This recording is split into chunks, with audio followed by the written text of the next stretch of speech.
evening, ladies and gentlemen. Welcome to the Daniel Mwaka Show, which is happening at the IGAD Leadership Academy, Nairobi School of Government. It's my pleasure to welcome you to the important panel discussion, which is focusing on the role of youth in shaping the future of leadership in the IGAD region. Today, I am joined by distinguished young leaders who have been part of the IGAD Leadership Academy for a few days now. This program has brought together emerging leaders and voices from across the region to rethink, challenge the existing governance system, and explore new approaches to peace and leadership in the region. The Horn of Africa faces significant challenges from political instability, security threats, from governance deficits to the pressing need for ethical and accountable leadership. But it holds immense youthful population and growing network of young people who are ready to change the region. Then, let's dive into today's discussion. Before we enter to the question session, I will want these young leaders to introduce themselves fully, what they do and how they are creating impact in their different communities. I will start from a beautiful lady from Sudan, Ms. Hayat. The floor is yours. Thank you so much. Good evening, everyone. My name is Hayat Mohammed. I'm Sudanese, a humanitarian aid worker. I work with World Vision in the humanitarian emergency affairs unit. Thank you. All right, let's go to Ms. Sharon from Kenya. Thank you very much. Good evening, ladies and gentlemen. Good evening once again. My name is Sharon Kinyanjui. I'm a change maker, and I'm a young woman who has been modeled by women who have made it in the society. That said, I live here in Nairobi, Kenya, karibuni sana, and feel at home. In fact, where you're sitting currently is where I was born. I'm a change maker in the society, like I said. I'm a strategic communicator, and I also handle projects in the country and in the region as well. I'm also a friend of the youth and also everybody in the society, making change together by the people and with the people. Thank you very much. Thank you. They say the land of coffee. Let's go to Mr. Asanafi.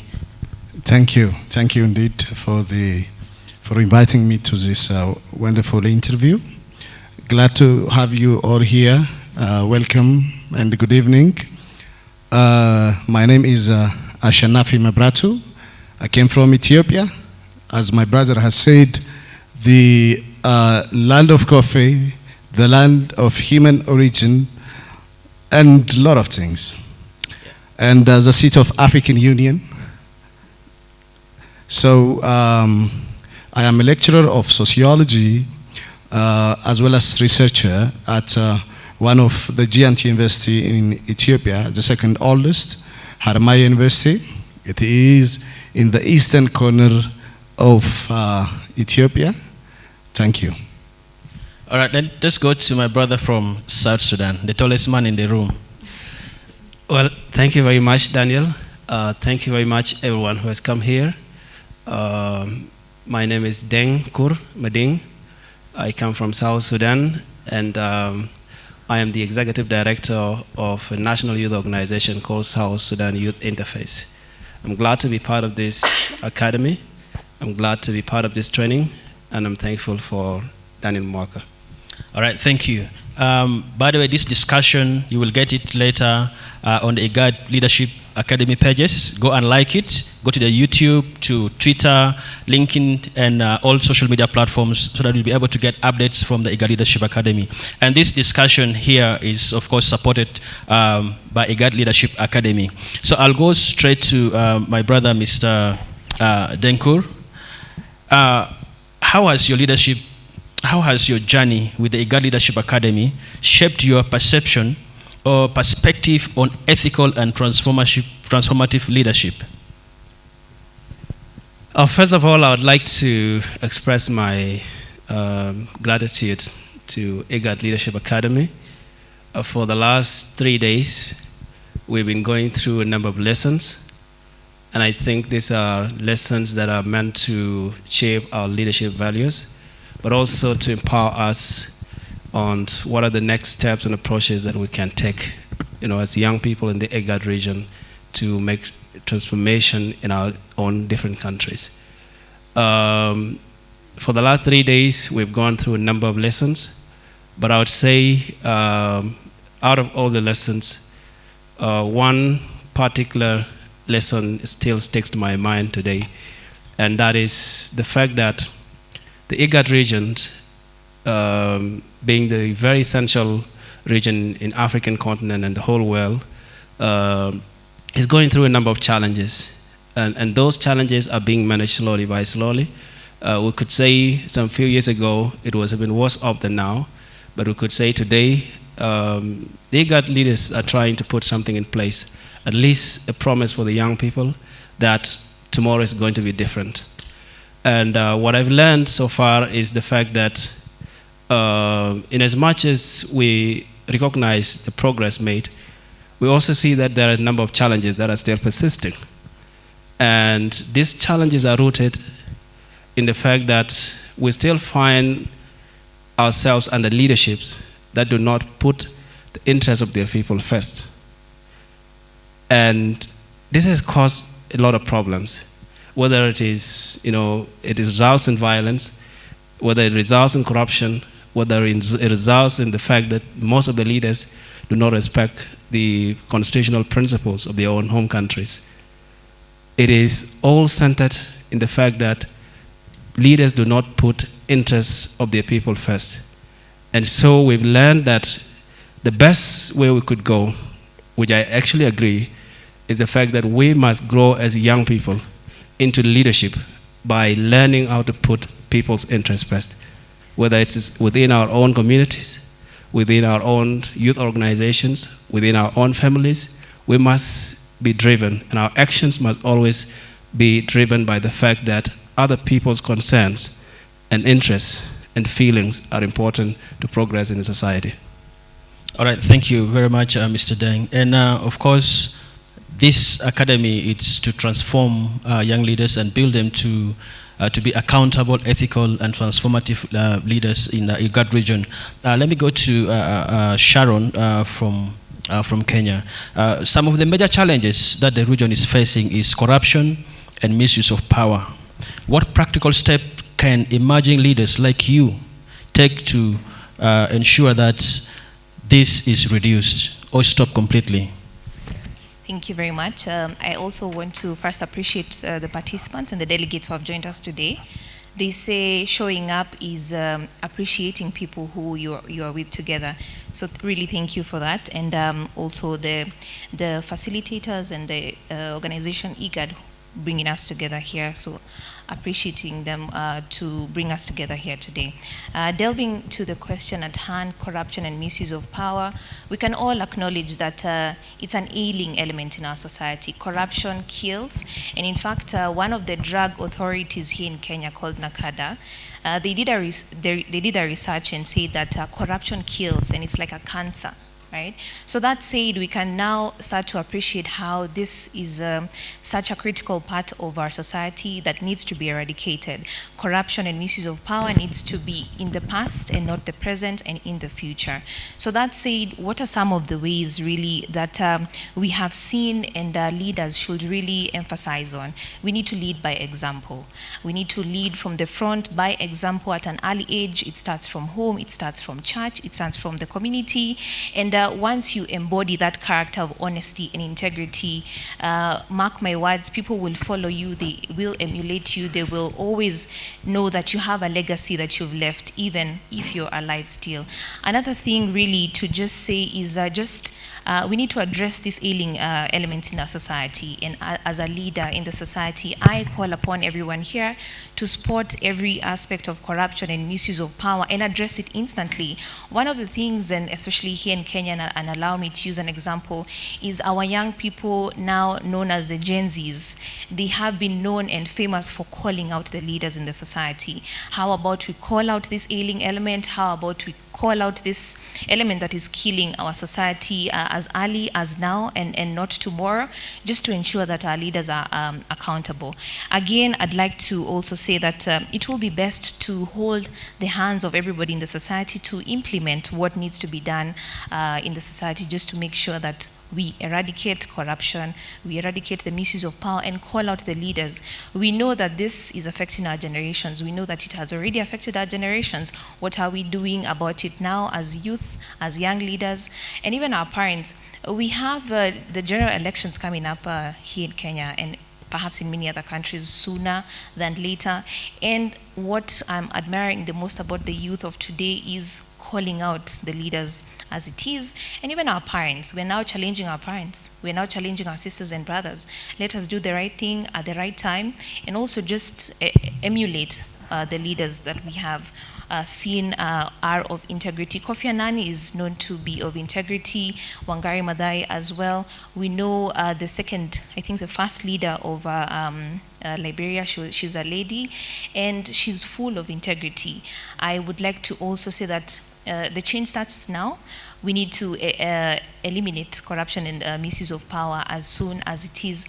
Again, let us hold these conversations early, and as much as they're uncomfortable, we need to hold them. We need to encourage even the young ones to do it at home and to speak about it. One of the issues we are seeing in the society is people being afraid of speaking about it. How about we encourage them?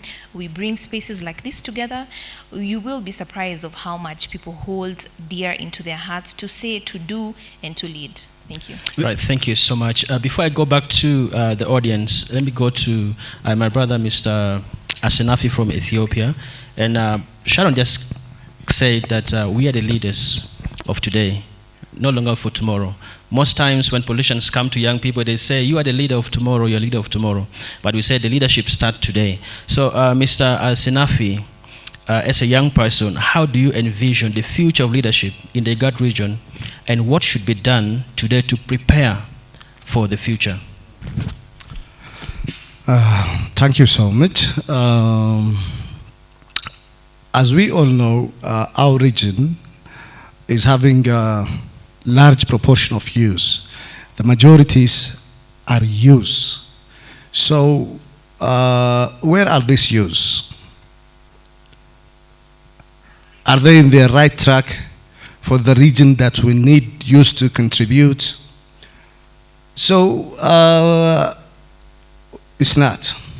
Therefore, I think the leaders that Africa, particularly our region, needs is a leader that is a mind of the region. A youth leader that is there not just for it is a specific locality, that is not just, in fact, leadership starts from grassroots level, from small things.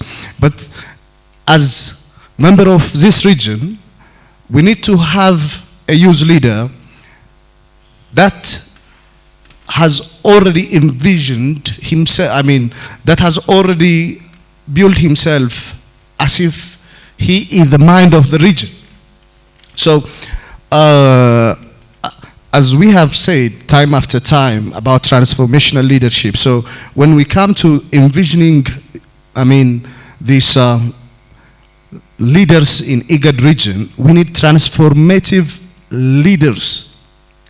A leader that is there not just for his greed interest, rather that transforms the life and lifestyle of others, the IGAD region, the IGAD countries, and beyond. So, as we have been trained the last 3 days, leadership is all about organizing, coordinating the existing resource. What resources are there?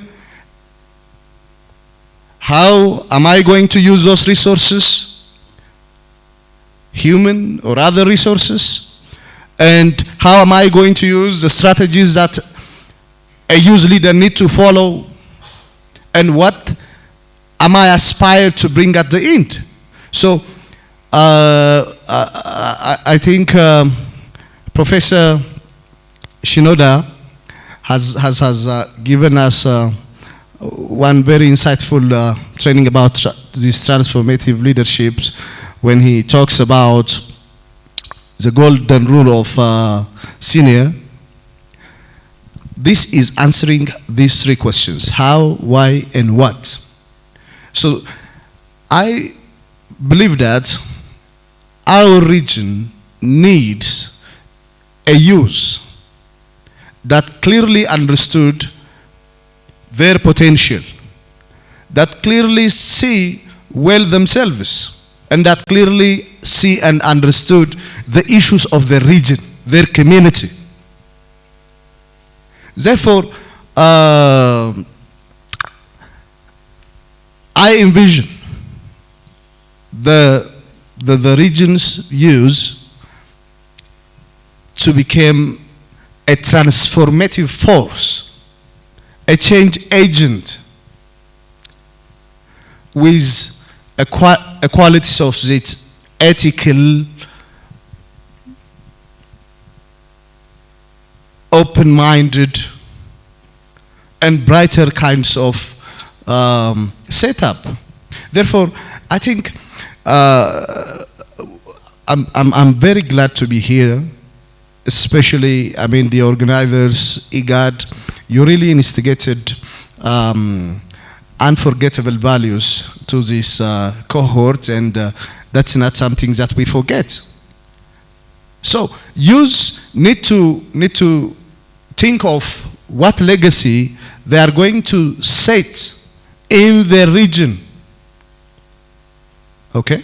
Like, I'm sorry, but we are looking, as I said at the beginning, that the potentials of our youth in the region are not well utilized.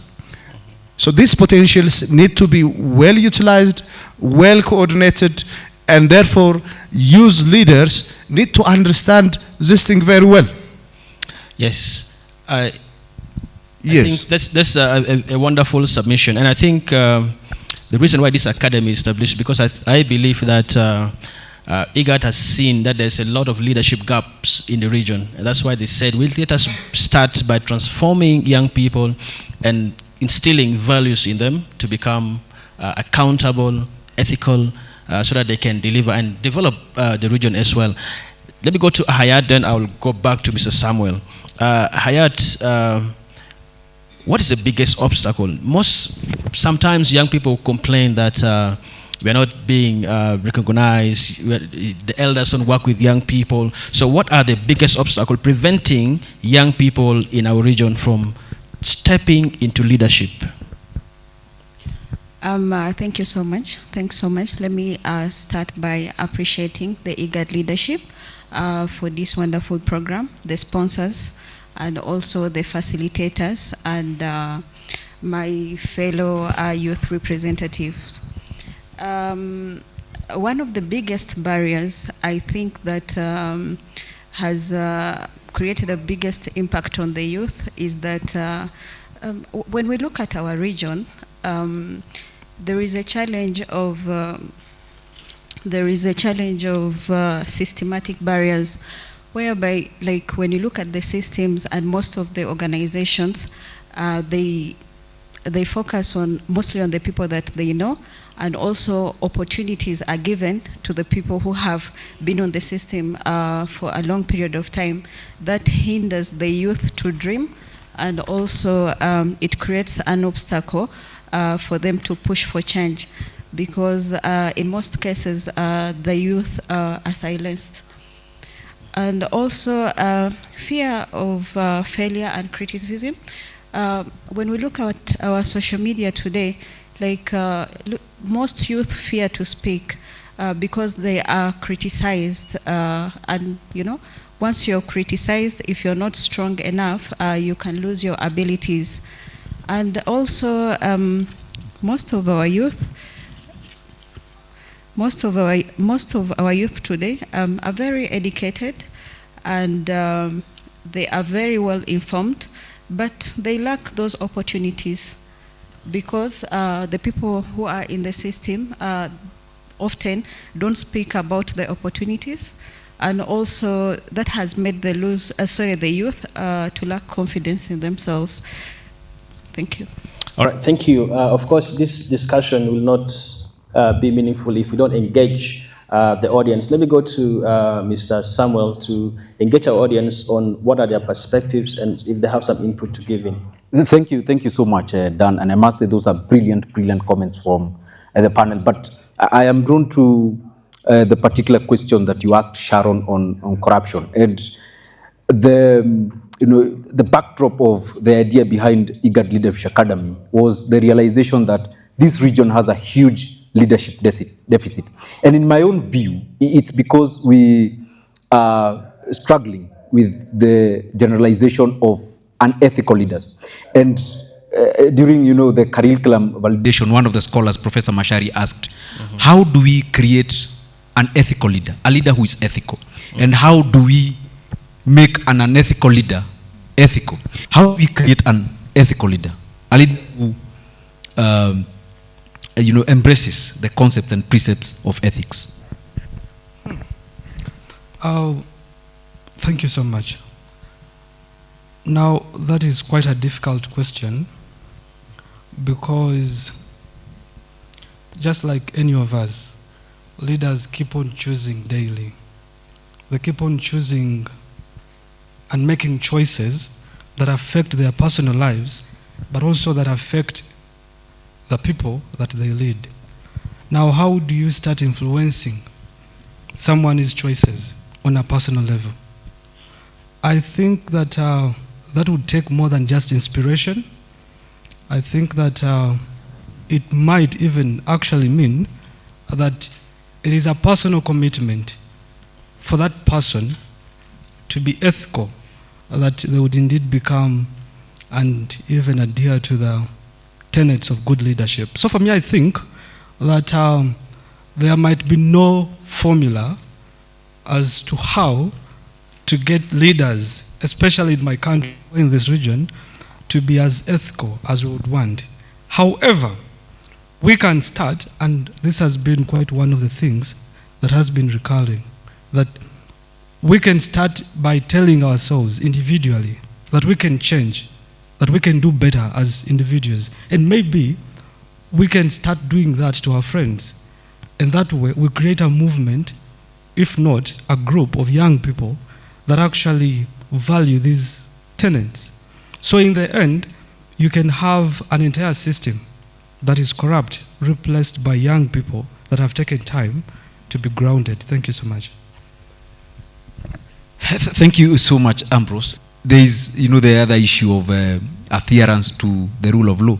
It is only in Africa where constitutions are treated like novels. There is an issue with the adherence of the rule of law. So that will be our next discussion in the audience, but allow me for this moment to give it back to Dan. All right, thank you. I remember when we just came in here, some of the participants, when they were asked, which kind of government do you prefer? Do you prefer a dictatorial government or a democratic government? And there was a lot of arguments. Some of you guys said we want dictatorial government. But after going with the training, I think all of you reversed your decision and say no. I think that is after being lectured and given proper training. Let me go to Deng once again. Deng, most of the times, we see our leaders doing bad thing. We see our leaders doing bad thing, and we distance ourselves from them instead of working with them. We say, no, this is a corrupt government. I don't want to involve myself with the corrupt system. You leave them to do the corruption. You leave them to abuse the rights of the people. So in what ways can young leaders hold government accountable while still working constructively with them? Well, thank you very much, Daniel. That's a very nice question, and I think this is what most of the people have been asking, young people. Can you change things from a distance? Or can you change things by getting involved?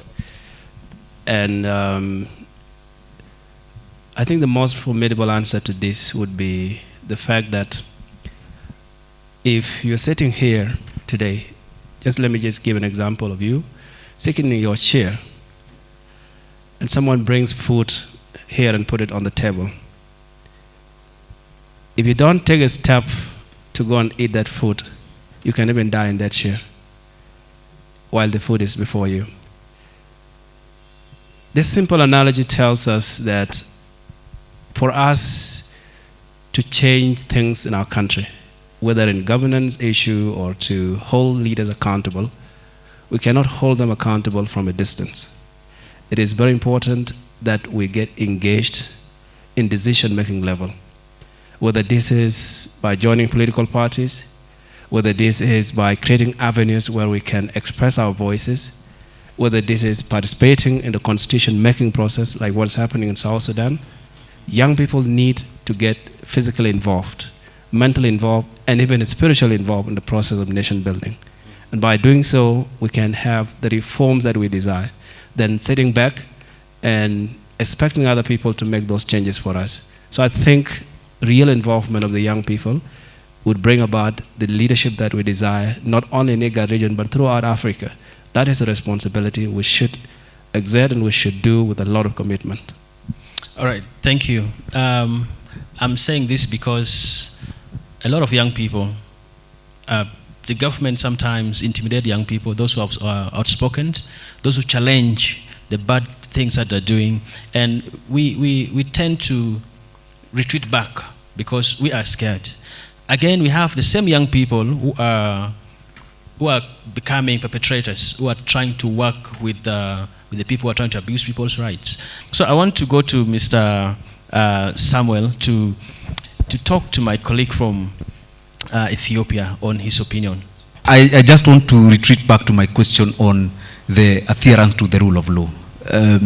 My friend here is from Sudan, and by the way, our thoughts and prayers are with the people of Sudan who have been in crisis for a very long time.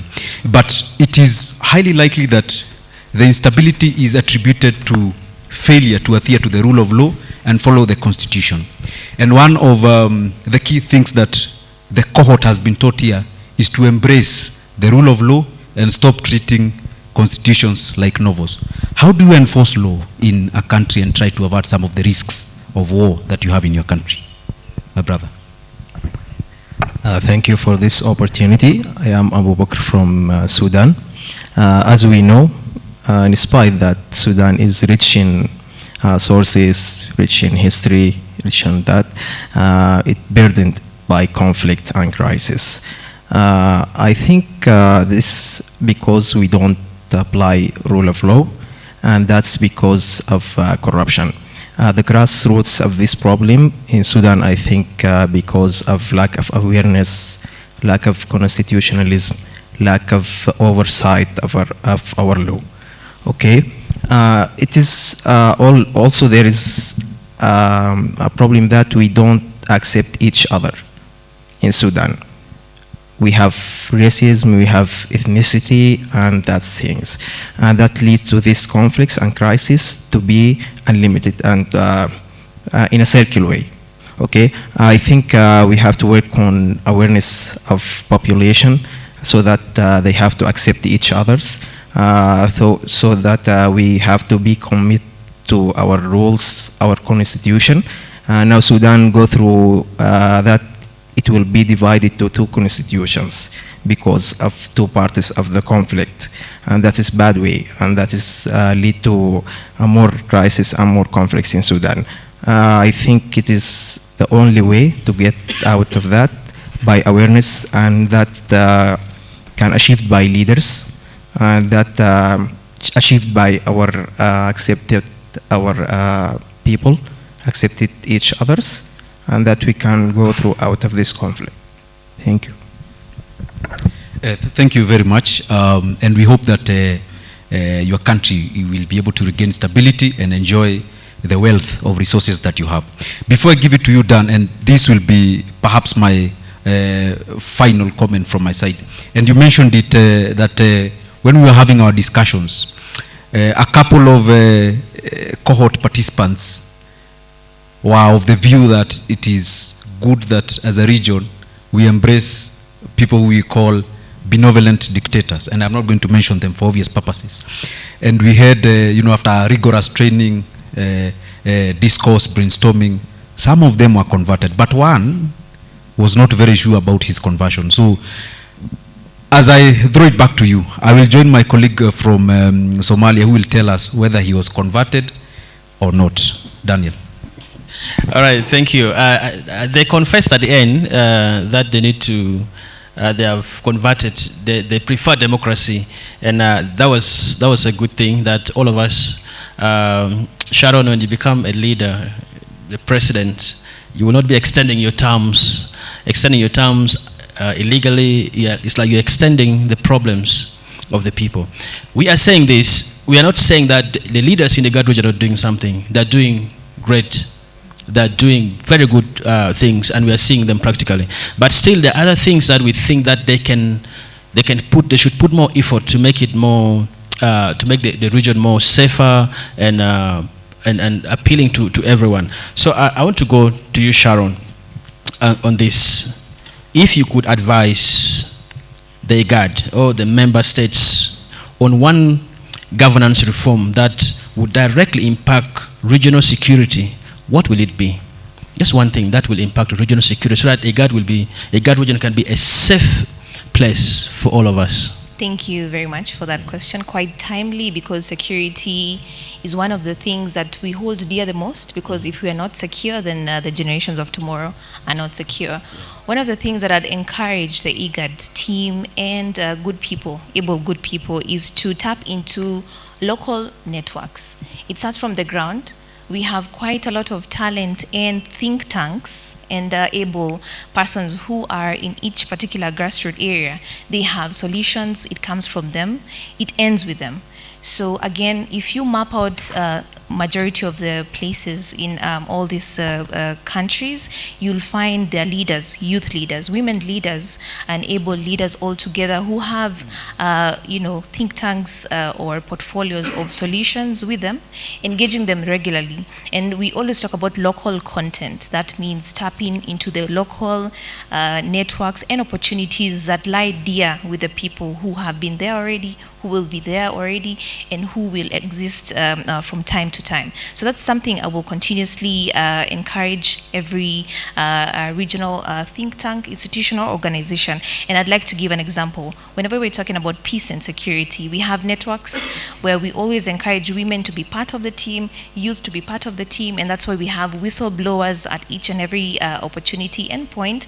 Women also have uniqueness in how they bring the issues to the table. So why not bring everybody to the table from time to time, go to the grassroots, make sure there's a network and sustainable network to exist from time to time. When we began this particular session, we were talking about transformative. This can never exist without the local people coming together and talking about the opportunities that lie there with them, what will come, what should come, and how they need to be on the table. And as we all know, if you have an opportunity on the table, then you have a very key element and key decision, and you're a key leader whatsoever. So again, a network that is sustainable, that will be tapped into from time to time. And again, we're talking about what needs to be done. Let it be digitalized as much as possible.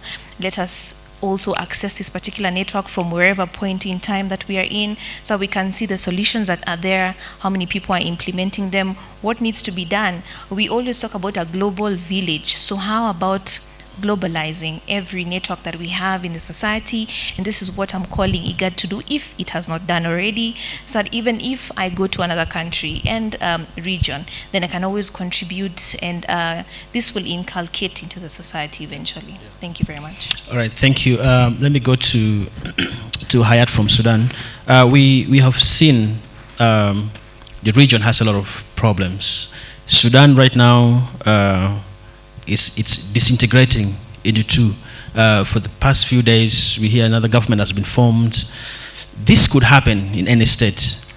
And the obvious reason why these grievances is happening, some of us know it all, but we don't want this Africa to be disintegrated. We are working on how we can make Africa a continent to be one. So, what do you think the role of the young people to ensure that we avoid such mistakes that our leaders are making right now? And how can dialogue, young people be involved in part of these dialogue processes? Because most of the dialogue that happens, young people are sidelines. You find presidents, retired presidents are the one handling these issues. And most times they have failed to deliver. One successful story, IGAD has done a great job in the 2018 peace agreement in South Sudan, which is a bit holding right now. And why don't you think, what do you think is now failing the dialogue in Sudan that led to the disintegration of the country, forming the two governments? Thank you so much. Thank you so much, Daniel, for the wonderful question. One of the things that is failing the dialogue in Sudan is because as the Sudanese youth, I think one of the things that maybe we are going to work on improving, but where our failure was is the accountability of our leaders. I think we were kind of redundant to account our leaders, because I believe in our strength, our confidence. In 2018, 2019, we all stood together as one. And I believe when people are united, they come together for the same cause and purpose. And with the same purpose, our goal and vision can be the same. So the fear, like when I look at the case of Sudan, like even when you look at the youth, they are divided. Why? Due to the fear. Everyone is being protective of where they are coming from. And look at the cause of the war, like it started in Khartoum, then it moved to other states. But I believe in one thing, that if I'm seated today, I'm seated today, I will be the happiest if I see peace in the entire Sudan, not in Khartoum alone. So I think also one of the things I will urge the youth to do is to stand together. Because me as Hayat, I have a campaign that says, I'm a Sudanese. When I say I'm a Sudanese, I'm not determined from where I come from. I don't say maybe I come from the north or from the east or from the south. When I met my colleagues, I told them, like, when you go to Sudan today, no one knows where Hayat comes from, because I believe that I'm a child of Sudan. That's what all the African youth should believe in. They should believe that Africa is one global village and we are the same people. We will be united. If we are united together, then we will be able to account our leaders. But the divisions in between the youth is what is leading, is what is making most of our leaders to be where they are today. Because even when we look at, when we say that let's form youth political parties, you find at times we are divided due to the fact that our cause is not the same. But I urge the youth to believe in themselves, to also work on mindset change. And also, we talked about transformative leadership. We have to be transformative, understanding our context, understanding our issues, not blaming ourselves. We should unite with the cause so that we can change. Change begins with us. Thank you very much. Before I take 2 or 3 questions, let me just, you brought a very interesting part of accountability. Accountability is key here. So I just want to go to my brother from Ethiopia. What role does accountability plays in strengthening democratic governance in a fragile state? This is a very wonderful question. Thank you. I think one of the challenge that we Africans are having is that lack of accountability. So being accountable to oneself as well as to the Constitution is a driving force for change in a society, in a country. So leaders needs to be accountable to the Constitution, to the oaths that they entered. So if accountability is not there, then things are going to be missed. And that is what we are experiencing in different parts. During the election session, huge promises are said, and shouting people's mind, and everything is here. So if not that one, when they get to the position, they shouldn't forget what brought them there. And they need to be accountable to the voice that helped them to sit to the power. Other than that, destruction, poverty, the problems that we listed time after time, are not something that came from the sky. It is as a result of this human-made cause, which is possible to be fixed if we are really accountable, if we are really committed. But therefore, accountability is the most important thing to be exercised in any leadership circumstances. Thank you. All right, thank you very much. I asked this question because we have been having civil wars in Africa, and some of them up to now, they have not been held accountable for that. In South Sudan, we are supposed to have a hybrid court. Up to now, it has not been done. And this, people who have faced injustices, if they have not received justice, this might create resentment in them, and it might get into conflict. And talking about accountability, in one of the session, one of the military leader abolished election. And somebody said, this is a good thing, it's a dictator. Then one person asked, who will he be accountable to? If he is a military leader and he has abolished election, who do you think he'll be accountable to? That means he's accountable to no one. Because if there is an election and people elected you, the citizen elected you, you'll be accountable to them. I have one question for each of them. And this is about the academy. What is one key lesson or experience from the academy that you will apply in your leadership journey? Just one, all of you can mention some relations, the key lessons that you have learned from the academy, that if you go there and you become a leader, or the president, a minister, or a community leader, that you will apply. What have you learned from here?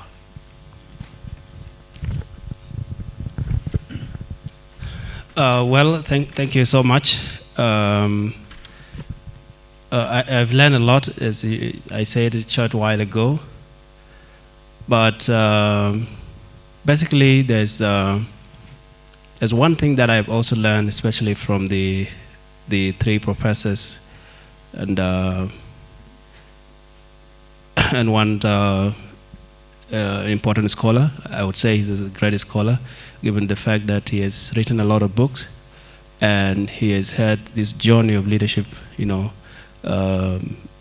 experience and training young people from different perspectives.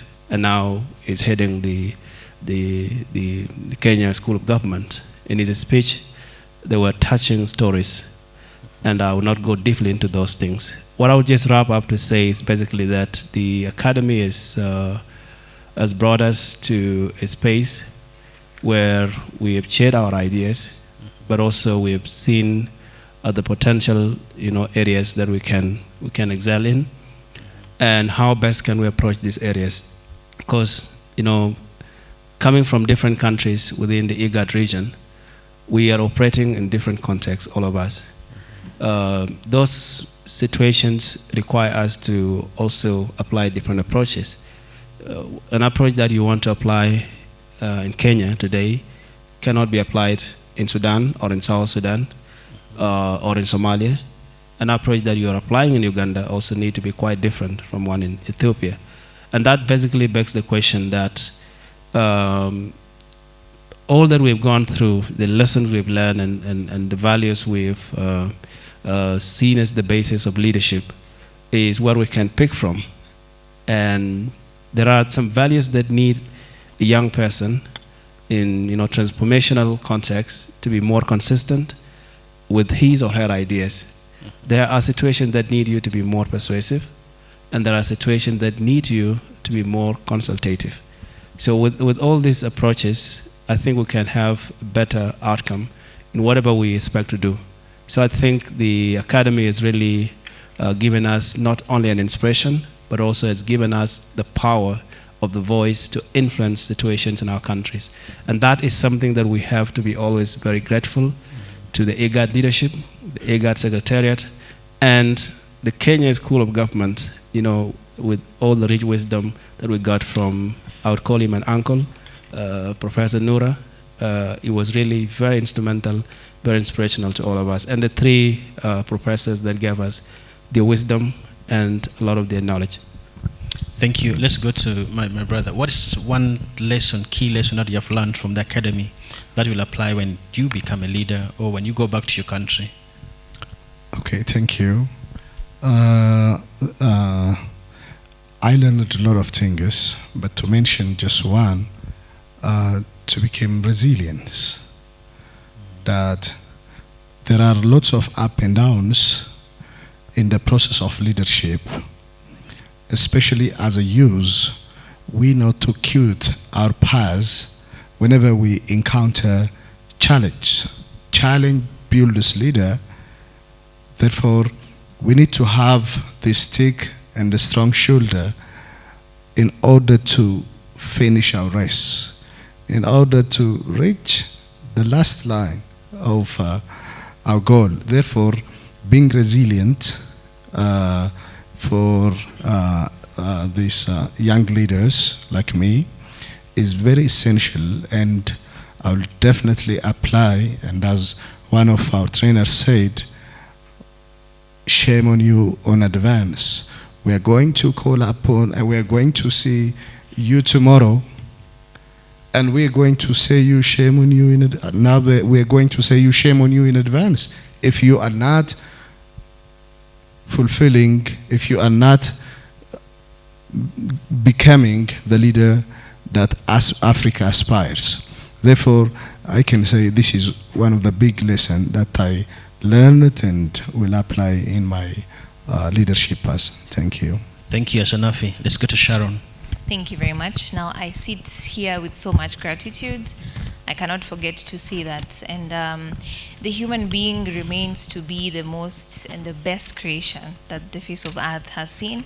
So we can imagine not giving our best at any one time in this life.